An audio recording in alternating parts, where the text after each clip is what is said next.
In the year 2021, gaming is a mainstay in pop culture. It is a multi-million-dollar business. It has kicked off the careers of quite a few celebrities, and it has touched the hearts of many people around the world. So I thought for my first video, I would look at this ever-growing medium and discuss why it's so popular and why it's so enjoyable. So hi, this is a video on the joys of video games.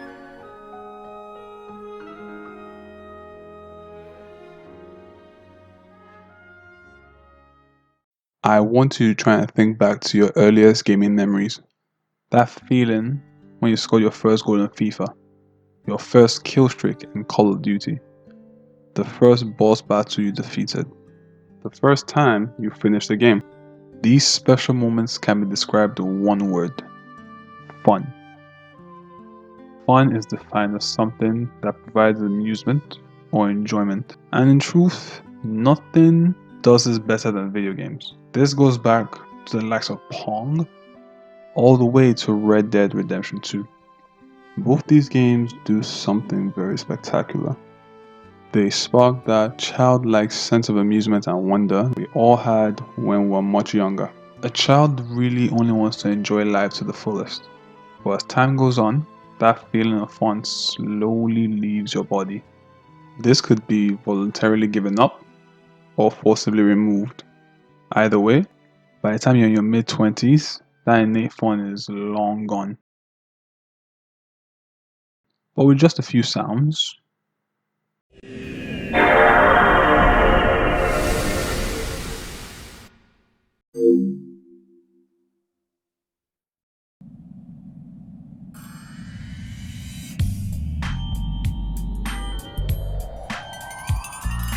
you can immediately recapture that feeling of fun you once had.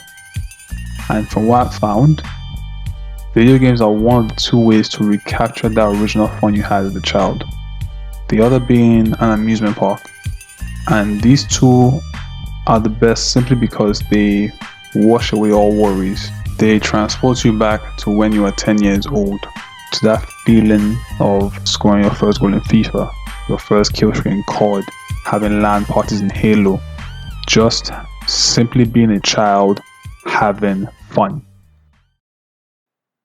As children, we had many ways to keep ourselves entertained. We played sports, we played non-video games like tag and hide and seek, we played in the playgrounds, we watched cartoons, we played with toys, and many other things. But in case you've not noticed, most of the things I just mentioned stopped being fun as you grew older. Some changed slightly. For example, more people watch sports instead of actually playing them, while others were replaced completely. If you think about it, the gym is essentially an adult playground. But unlike all the hobbies I just mentioned, gaming didn't go away.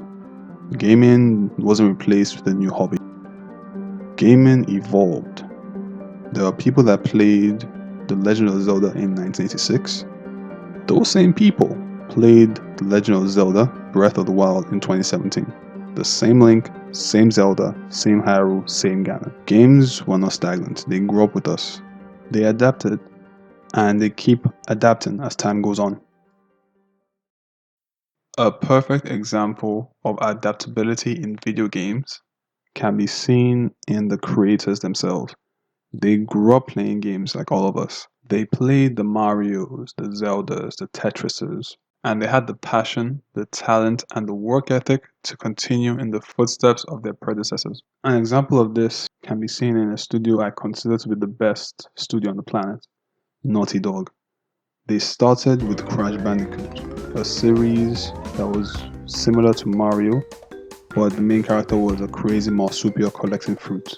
They went from that to Jak and Daxter, which is a more open version of the same game with new characters, an elf and a loudmouth animal sidekick. That franchise evolved from open world Crash Bandicoot to Elf Grand Theft Auto. To follow this up, the next series they made was an Indiana Jones style adventure game filled with wisecracking characters that were more focused to people in their late teens and early 20s.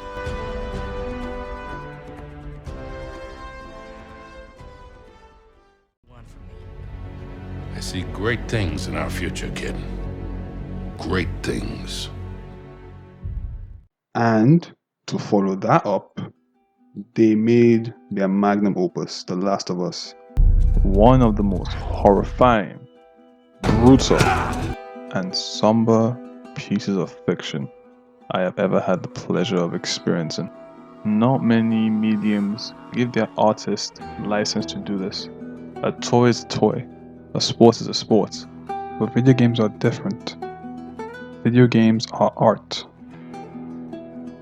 We don't have to do this. You know that, right? After all we've been through, everything that I've done, it can't be for nothing. When Mario first blew up in the US, it was marketed towards children. The bright colors, the funny characters, the simple graphics on paper were the reasons for this. This was the origin of the narrative that video games are toys for children.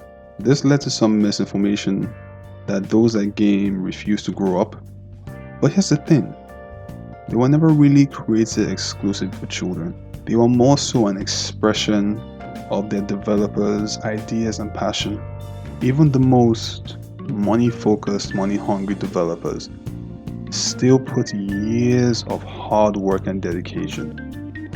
Make no mistake, to developers, video games are an art form.